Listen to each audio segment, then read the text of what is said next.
right. Hello, everyone, and welcome. It is so great to have you here. My name is Shannon Taylor. I am representative at large for the OB division, and along with Andreas Richter and Harry Wong, we are thrilled to have you here, and we're just really excited. Um, I'd like to welcome you all to this online event. Um, we'll get started here, and I mean, without any further ado, we'll get going. Okay, so preparing for the job market, it's my delight, my pleasure to welcome you all here. Margaret Luciano is also one of our representatives at large, helps organize these sorts of events. Special thanks to Aaron for helping us with some slide things and other logistical things. The goal here is to provide you with some advice, some tips, some insights about the job market. We know this is one of the most stressful times, and it's a very exciting time as well. We are fortunate to be joined by several faculty who are going to share their insights with you throughout the day here. Before we get into our programming for the day, I want to just mention that there are a number of sessions and other sorts of activities that the OB division and the executive committee in particular organizes that you can use as resources. There are sessions, for example, to help enhance your productivity. There are opportunities for networking with senior scholars and others. And there are also, of course, lots of opportunities to help develop your research. Here are just a couple of examples of sessions that we organize and that will be happening at the Academy of Management meeting in Copenhagen.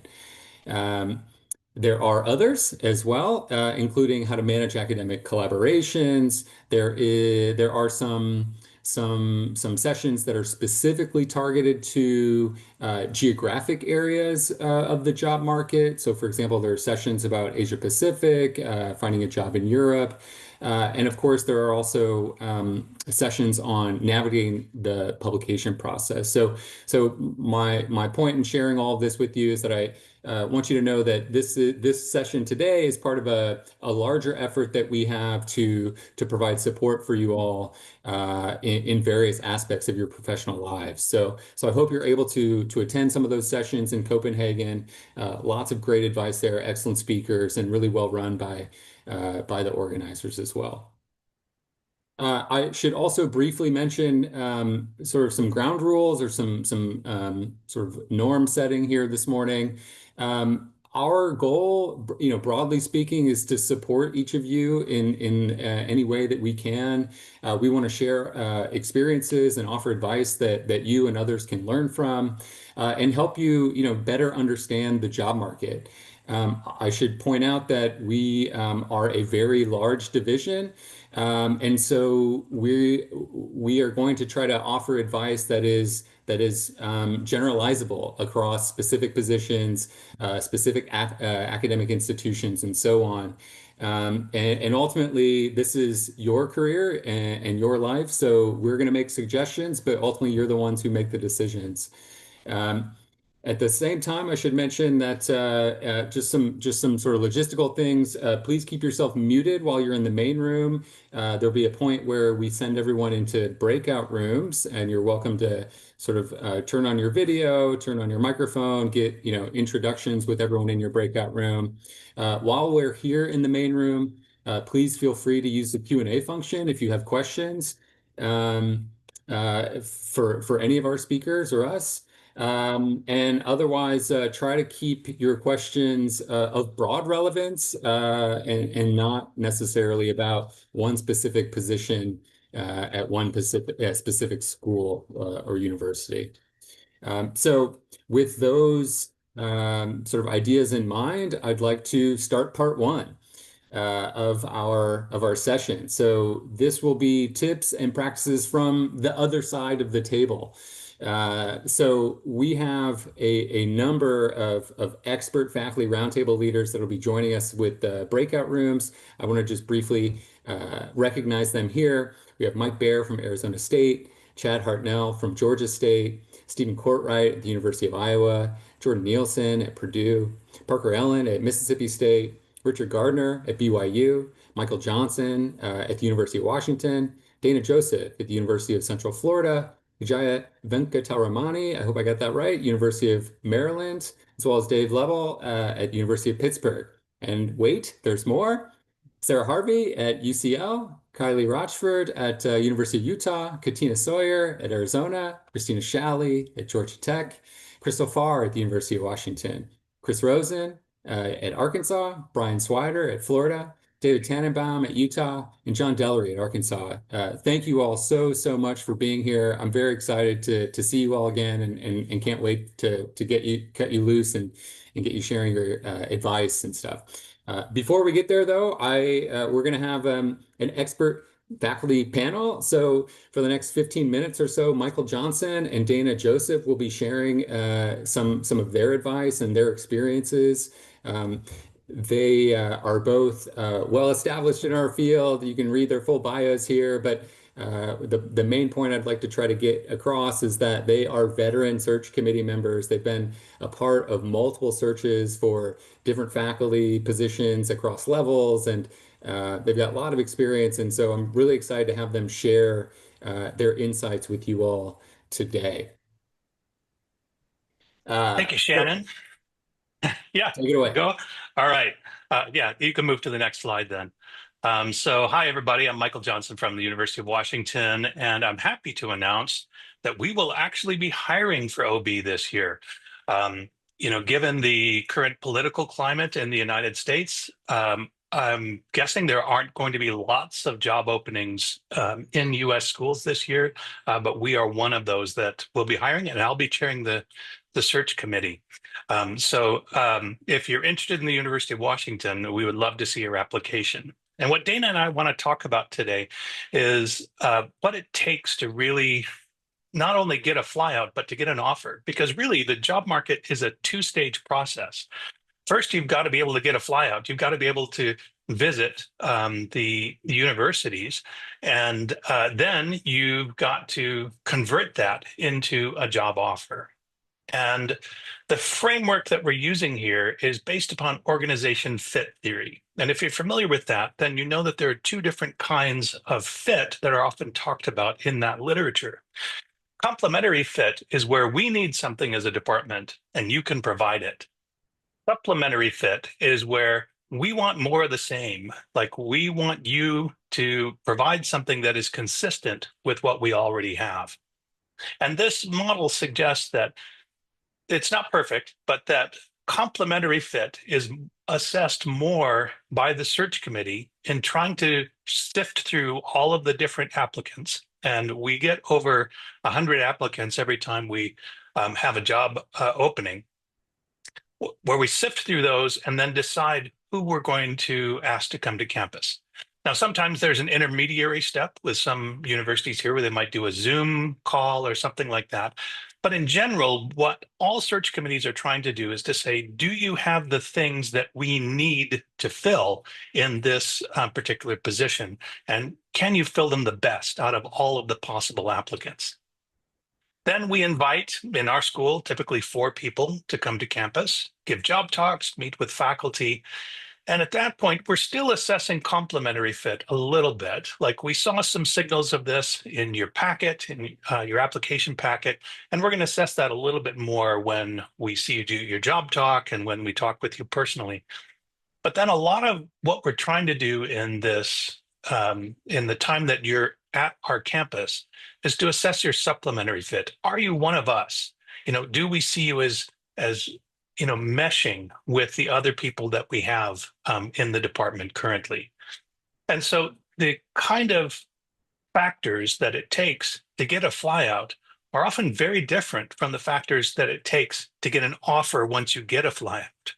And so the successful candidates are the ones who nail both, where in their packets they can show, I can provide what you need.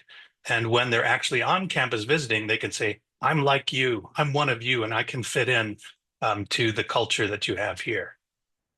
So I'm going to talk a little bit about complementary fit, then I'm going to turn it over to Dana to talk about supplementary fit. So Shannon, can we move to the next slide, please?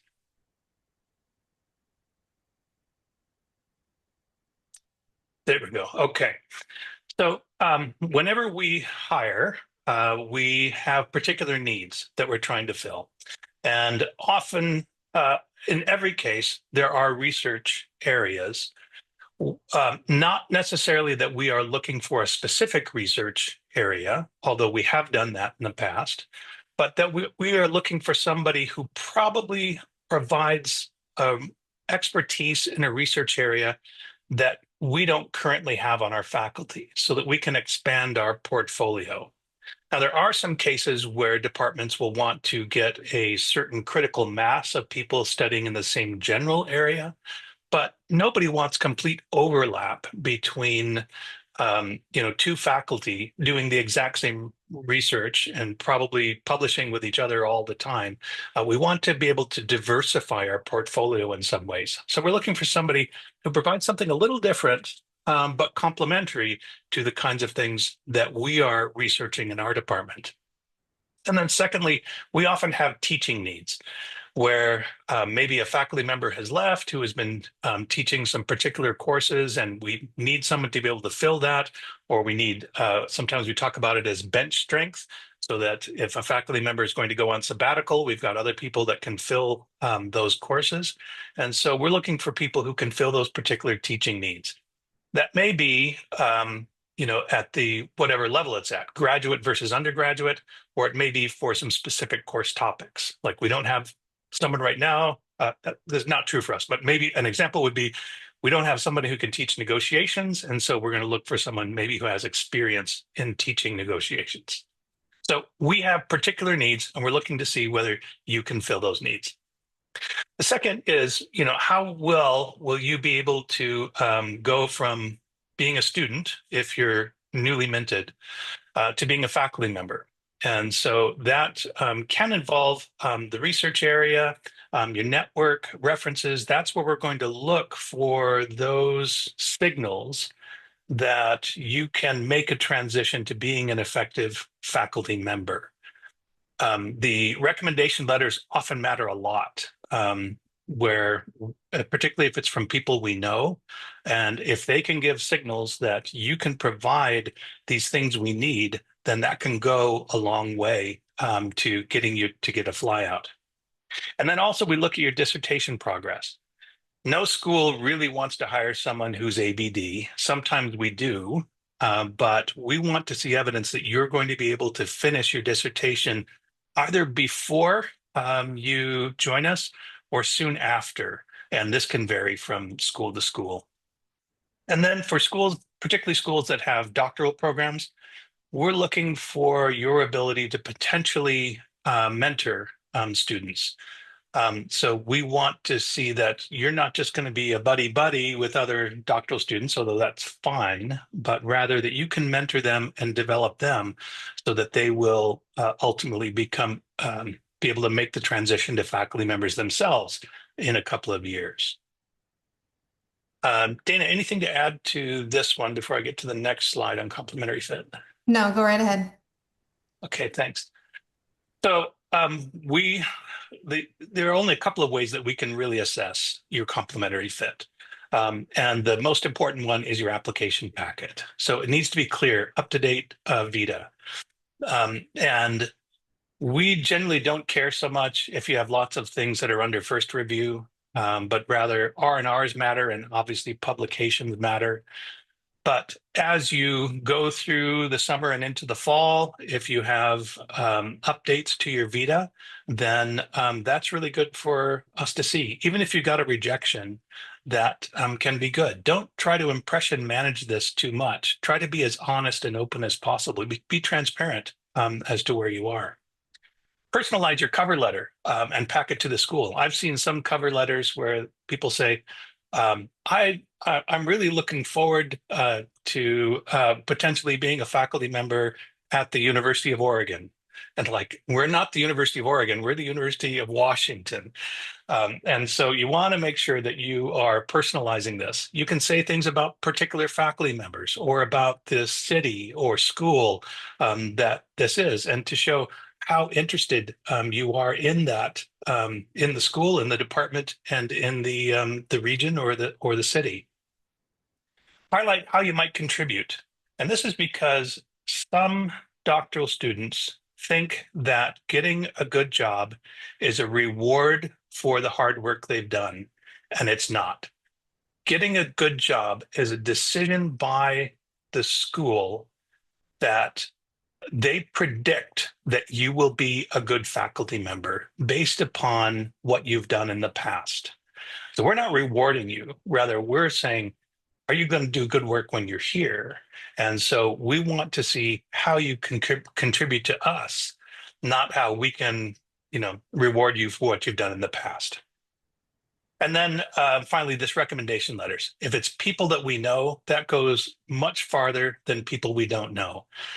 Now, you can't necessarily do that for all of your recommendation letters, but if you can do it for some, and you might even ask different people to write different recommendation letters for different schools, such that there's, they would be people that the search committee and the other people in the department know in those recommendation letters, that can be really effective. And yeah, I think that's all. Dana, anything to add to that one? No, I think that's great. Shannon, if you want to go ahead and skip to the next slide there. Michael, thanks for doing an excellent summary of one type of fit. Let's say you've done everything he suggested and you're lucky enough to get chosen for a flyout. You're going to be spending a couple of days with these folks, right? And once you get to that stage, the goal there is to, as Michael said, you want to convince people that you're one of them, that you'd fit right in, and people can see you going out to lunch with the group and attending brown bags and working on research together, right? I think at this stage, some people assume that this involves a little bit of faking it, like faking that you will fit right in, or faking your interest in the job, or faking some research ideas that you might be interested in or overlap with the faculty who are there. And I'd like to encourage you not to fake it and instead really try to be that person instead of just faking it. In other words, I think most places want someone who really does want to collaborate, really does want to be around and talk shop and be in the hallways and be able to bounce ideas off of. I think most programs really do want that type of faculty member. So I'd encourage you to think about how you can be that type of faculty member in the future and sell yourself that way as well, as someone who's really going to be around and available and excited about working with people. And instead of just kind of coming up with some research ideas that are like half-baked of maybe we could collaborate on this or maybe we could collaborate on that, really come up with some solid opportunities for collaboration. And even if you don't get the job, then you've got some, like step 0 of some future research ideas that you can work on with people you interviewed with, right? So there are advantages even if you end up not getting the job. But the goal of this step is to get to a place where people are like, I want to work with that person. And some of that is by signaling out loud that you want to be around and you want to be collaborating and you want to be doing research with the people in the department and discussing those ideas. And some of it is signaling out loud that you're interested in the job. I think a lot of people forget to say that. And we just all, we kind of assume, well, if I'm interviewing, everyone knows I want the job. They do not. They absolutely do not. And I've seen some faculty members make maybe on the back end of things, when you're trying to figure out who to make an offer to, sometimes we have to guess about, well, I don't know if this person actually wants this job or not, right? Like they seemed interested, but maybe they sent a weird cue to one person in one 15-minute interview about maybe they're actually more interested in living in the north instead of in the south where our university is. So sometimes little teeny tiny cues can end up being relayed in a search committee meeting, and then they're magnified 1,000 fold. And all of a sudden, we're all in the room wondering, does this person even want to be here? So if you say it out loud and signal it very clearly to everyone you talk to, I'm interested in this job and here's why, and you do have real interest in the job, then you kind of skip over all that. Shannon, will you click to the next slide? I know we got to wrap up here pretty quickly. I'm sure when we get to the breakout rooms, you'll get lots of great advice on how to make your job talk a phenomenal job talk. I think the biggest issues there are making sure that you're not just selling the current study of your job talk, but you're selling yourself as a researcher and the future of your research program. So it isn't enough to just give a great job talk about your dissertation. You also have to signal that you can handle questions really well and not defensively, and get excited about answering questions and, oh, I could do that in the future. You also have to signal that and make some really strong cues that are available to everyone in the room about the likelihood of success of your future projects, right? So you aren't just selling your one study you're talking about or your two studies you're talking about, and you're showing a whole program of research, the studies that you're currently talking about, the studies that are under review, the studies that are the big research questions you're planning on addressing in the next 5 years. Show the whole program. So you're selling your entire program of research, not just your one study or two studies. Obviously, you're going to have to manage your time really well, practice the heck out of it so you don't have as many awkward stumbles. And in all of your interviews, make sure that you know everything's an interview. Outside of the job talk, you're going to meet with a bunch of people. Some of them might not seem like they are interviews. Like if someone takes you on a real estate tour, that might not seem like it's an interview, but it is, because those folks come back. Even your real estate agent will come back to the search committee and they'll say, oh, this person said they actually don't want the job. And then you're out, right? So everything is an interview. Shannon, I know we're supposed to end at 11:25, so I'll kind of pause there, right? Is that right? Timing wise? And then we can shift over to the breakout room so we don't steal anyone's breakout room time. Is that okay? Sure. Yeah, you guys are good. Yeah, we'll do that. So thank you both, Michael and Dana. Excellent stuff. I appreciate you keeping us on time, Dana. Harry, if you wouldn't mind, so Harry's in the background here. He's going to open up breakout rooms. So once you get that invitation, go ahead and select it. And there will be a faculty member in there to join you shortly. Again, introduce yourselves, and you'll have 25 minutes to ask questions and to be there and listen. And we will call you back at that time, and we'll sort of wrap up part one of our session here today. So welcome to part two. So my name is Andreas. I'm a co-organizer of this PDW. I'm also rep at large here in the UB division. And in part two, we like to sort of switch the table and look at preparations for the job market, but this time from more recent graduates, people who are not so far out of the job market search themselves, and who give us this other perspective on the challenges of landing a job, right? So we called it reflections and advice to my former self. Just see slides work. Okay, so just for those maybe who joined new now in part two, just sort of recapping, the key goals here and the assumptions. So this is to, support each of you, to offer experience and to allow us to sort of offer advice and share experiences that we can learn from each other from. so that we can all build a better understanding of the job market.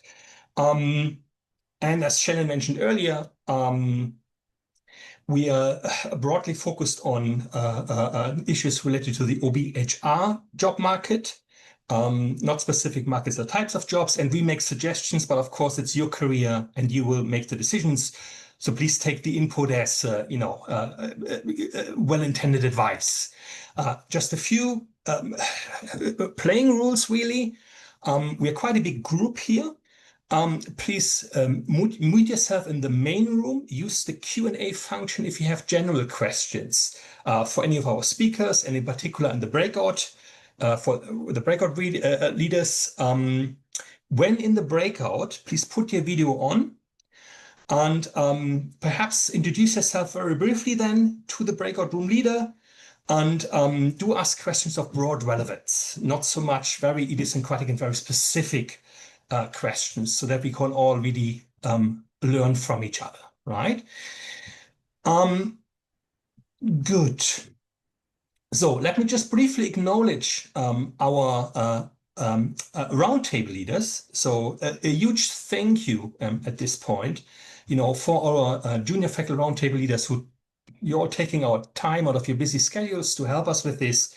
It's very highly appreciated. So let me just briefly recognize the roundtable leaders. So we have Simin Park here from Penn State, Zachariah Barry from Southern California, Tobias Dennerlein from Purdue, Begum Bilgin from Liverpool, O'Darian Boncoeur from Notre Dame, Nitya Shavla from Minnesota, Monique Domingo from Louisiana State, Samantha Erskine from the University of Massachusetts, Olivia Foster Gimble from Rutgers University, Grace Ching-Chi Ho from Southern Methodist University, and it continues, Rachel Hahn from Purdue, Edwina Hill from University of South Carolina, Myra Azarins from the University of Arkansas, Chris Winchester from the University of Minnesota, Velvetina Lim from Warwick Business School, Sean Parkinson from Washington State, Brady Shanklin from the University of Mississippi, and Francisco Gonzalez from Louisiana State University. So again, a huge thank you to you in supporting this and giving up your time, right, and giving up your valuable advice and guidance to those students soon or currently on the job market. So before we go to the roundtables, however, we first like to have a bit of a panel discussion with two individuals who have been more recently been through the process, right, and who kindly agreed to have this panel discussion with us. So this is Simin Park from Penn State and Nitya Shavla from the University of Minnesota. Thank you so much for being here and for having this panel discussion with us. So this is going to be very informal, setting the stage for the breakout rooms, giving us really your views on on the job market process, and the package and the flyouts, etc. So maybe we can start first with, could you, Simin and Nitya, perhaps briefly introduce yourself and just in broad strokes share your story with respect to the job market? Okay, I'll go first. I'm Simin Park. I'm assistant professor at Penn State University. I grew up in Seoul and I did my BBA and MS in Seoul National University before joined University of Connecticut for my PhD. So actually my job market, first one was not that recent. It was 2018. And my first job was at University of Iowa. And then my second unofficial job market was 5 years later, 2023, when I moved to Penn State last summer. So that's about me. Today's conversation, I am going to focus more about my experience when I was at the first job market as a rookie, because I think most of the audience is in grad school. All right, Nitya, take it away. Thanks, Simon. Hi, everyone. Happy Friday. I am Nithya Trevla. I am an assistant professor at the University of Minnesota. I grew up in Singapore, so actually not that far from Seoul in comparison, and then moved to complete my PhD at the University of Arizona, where I graduated in 2020. And so, kind of like Summon, my first working market experience was a little while ago. It was back in 2019, and then I went back on the job market. So I got a job at Texas A&M University, started there in 2020, and then in 2022 went back on the market as an assistant professor, only to join the University of Minnesota the following year in 2023. So I will also mostly be sharing about my rookie market experience, but I'm happy to share more about the second one in breakout rooms. And I think when responding to the panel questions in particular, it'll probably be a mix of all those different things, along with some things that I learned because I've also served on search committees when I was at Texas A&M University. That's great. Thank you so much. So let's get started right away with, the first sort of question. Any advice on preparing the application packet from your perspective? I can go first for this one, and then we can switch maybe for the second one, Simon. So I really appreciated, in the first part of this session, you heard Michael Johnson talk about a cover letter. That was actually something that I had written down as well. A good cover letter, I think, can go a long way. And what is good is subjective, obviously, right? But remember, so much of your packet for academic jobs is pretty generic, right? You're going to reuse your research statement and your teaching statement for every single job that you apply to. The cover letter, however, is your only personalized part of your packet. And so use that opportunity to highlight what is exciting about a particular place. As someone, again, who's served on search committees, we do read the cover letter carefully. We've also come across situations like Michael was talking about where someone was like, I'm applying to this university, and you're like, that's not us, but good to know that's all where you're also applying. But the other part about a good cover letter, right? It helps you get excited about a place, right? Spend that time to get to know the department, any initiatives the college is engaging in or the university is engaging in, something about the town. I do think it's good to personalize your cover letter. So if you feel like you have a childhood friend who lives in that area, that's a big draw. We would look at that because we'd be like, oh yeah, this person's probably more likely to come here because they have personal ties. Now, it doesn't necessarily make up for a bomb job talk, for instance, but it does help you rise above when we're comparing among a bunch of really good candidates for the job. Great point. Wonderful. Thank you. Yeah, just to add to that, I think when we are customizing, one thing that really you have to be careful is just really thorough. So not only just like not mentioning, the right school name, but I also have seen some cases where you're really emphasizing excitement about PhD program when you are not actually applying to the school that has PhD program. So something like that, you have to be very, very thorough and careful and genuine. And another thing that I see a common mistake, myself included, make as a rookie job market preparation phase is don't just use the cover letter as a list of things that you published or in publication. Just like, sometimes the cover letter reads as if it's the paragraph version of CV, and that's not a good use of cover letter. Make a storytelling. If there's something that you really want to anchor to, you can kind of make a really conversational cover letter that is not just a list of things that you accomplished that they can actually see from your CV. So really maximize that. I think is really important. That's great. Thank you very much. So when it comes to, IOM is coming close, right? IOM interviews and flyouts. What are your thoughts, with the benefit of hindsight? What would you have done differently? What would you like to emphasize? What's on your mind on that? whoever wants to start first. Yeah. So this time I will go first. So I'm gonna divide into two different interview types, right? One can be very informal interviews that can happen at AOM or like someone who just introduced you to someone. That's different setting than, let's say, Zoom interview, or even when you're having conversation at your job talk. So starting from like casual, informal interview, you can come across with this someone at any point of time. So when you're on job market, make sure that you practice and prepare some of the talking points.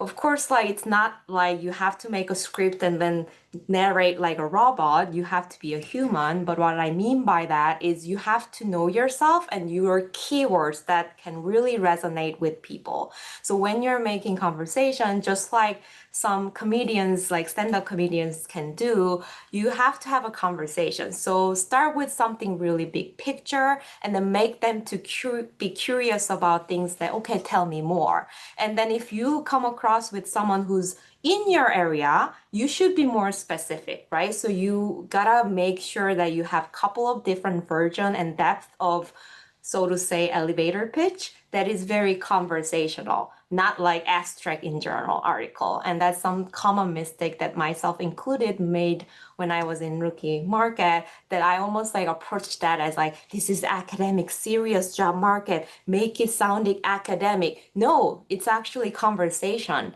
So that's something that I really learned and can be very helpful for that. And the second thing is, I really think it goes a long way if you know yourself and leverage your strength.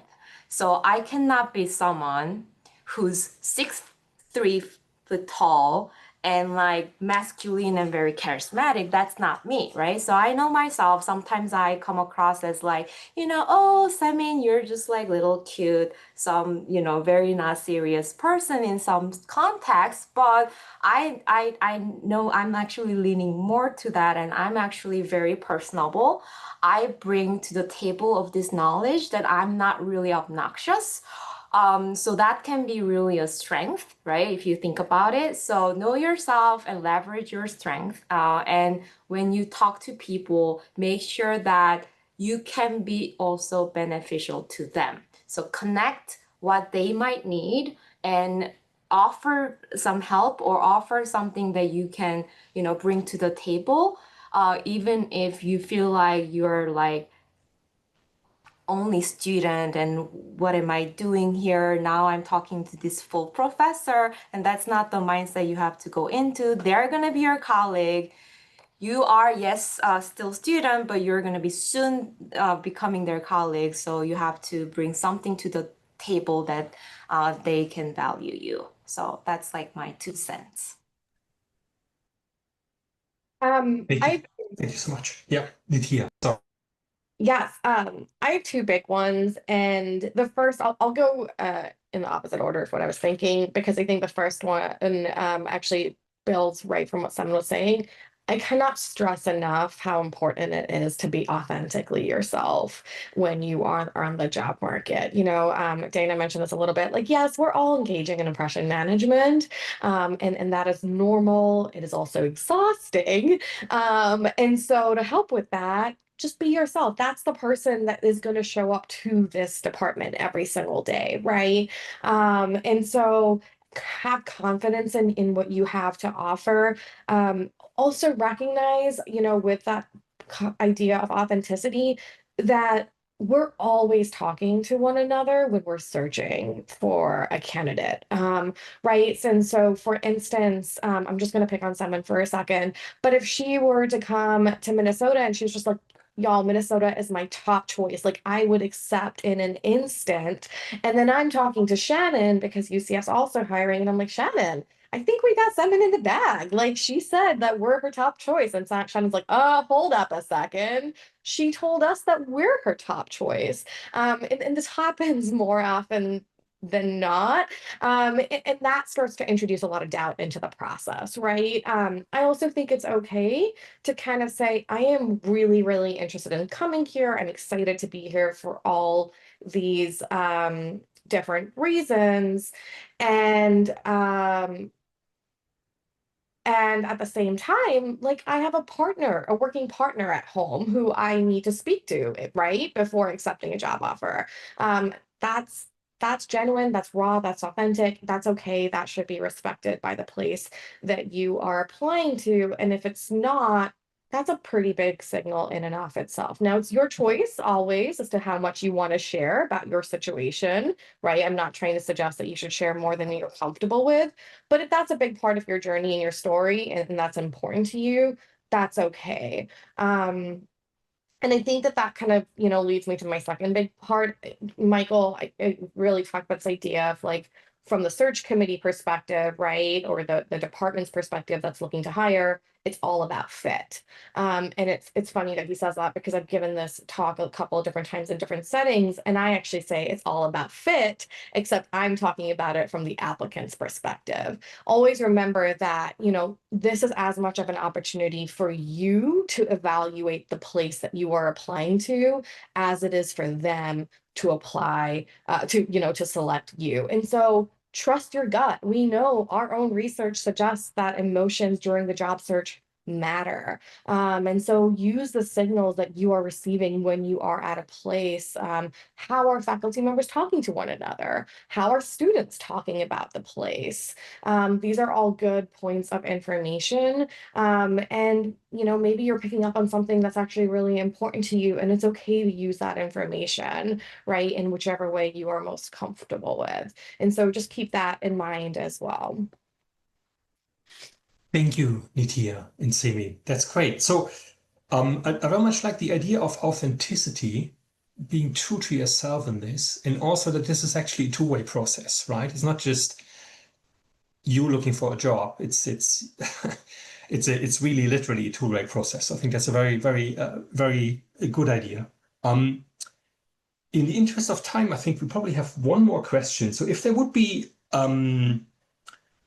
let's say, one common pitfall to avoid, by all means, it would be one thing to single out, and one thing that is particularly important to single out. Would you be able to, pinpoint to one point? I think for this one, maybe I'll lean into something that's like very relevant at the rookie market process, and that is not distinguishing yourself enough from the program or your advisor. And so, and that's a really hard thing for me to say because you've spent 4 to 5 years, sometimes 6 years, working very closely with this person. Your research identity has been developed partly because of their research identity or in alignment with their research identity. And so when I say this, what I mean is, during the job talk, we've seen situations in which we've asked a rookie candidate something and their answer has been like, oh, well, I did this because my dissertation committee told me to do this. Or, why did you choose this topic? Oh, my advisor thought it would be a really good topic on the job market.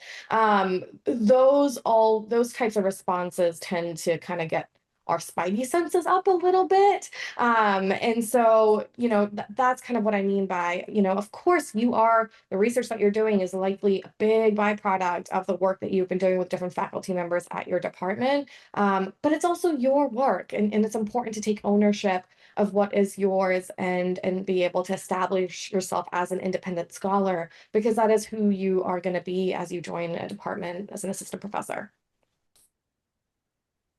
My one thing is you can only control what you can control. So anxiety perspective, one thing that you have to really remember is there's so many things that goes on, like that is out of your control. And that's not to make you feel like like you don't have any control in the situation. But for example, let's say you are the top candidate, and Michael Johnson also mentioned this school happened to really need someone to teach some kind of topic that you might not be suitable. And those kind of schools focus sometimes is not really visible in the job posting, to be honest.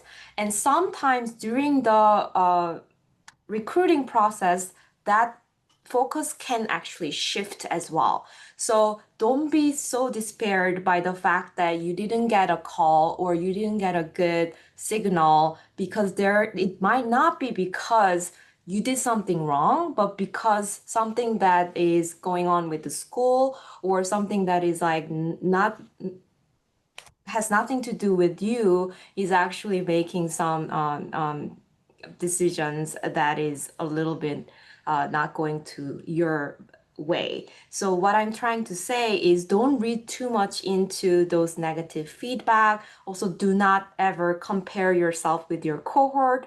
Like, like start getting flyouts and you get, anxious, but like just focus on yourself, focus on what you can control, true to yourself, and be open-minded. Because even those schools or cities or whatsoever, you might find yourself like, oh my God, I never thought about this school or this city or this region will be a place that I envision myself living in. But now I visited, now I talk to the person, I'm very excited. I have seen so many cases like that.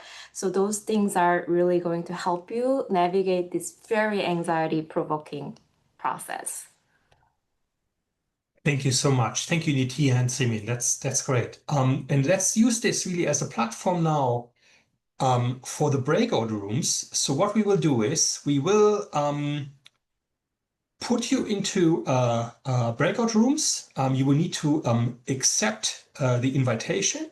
And in each breakout room, there would be the students who have registered for this PDW, as well as one more recent, junior faculty who's been through the process more recently. Good. So I think now everybody is back, right? Great. So I hope the breakout room discussions, they were useful to you. What we like to do as a sort of takeaway or wrap up, we like you to have a look at this QR code. There is a little survey, and Shannon also has posted the link in the chat if you rather like to use this to access the survey. Just really reflecting on collective insights, specifically 3 useful pieces of advice shared today that particularly resonated with you.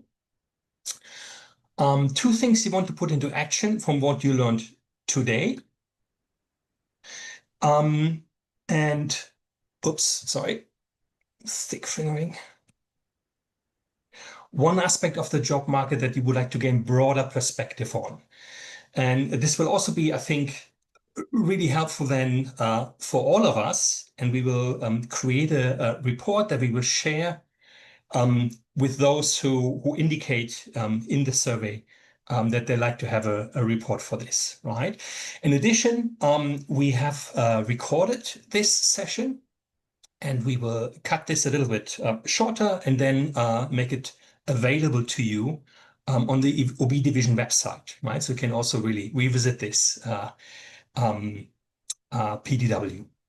Good. And then finally, really, I'd like to again thank our panelists and our roundtable leaders for giving up their time. Your very valuable advice for managing the breakout group discussions. It really is highly appreciated. It's such an important contribution to this PDW. Thank you. And on behalf of the doctoral committee, we look forward to seeing you in Copenhagen.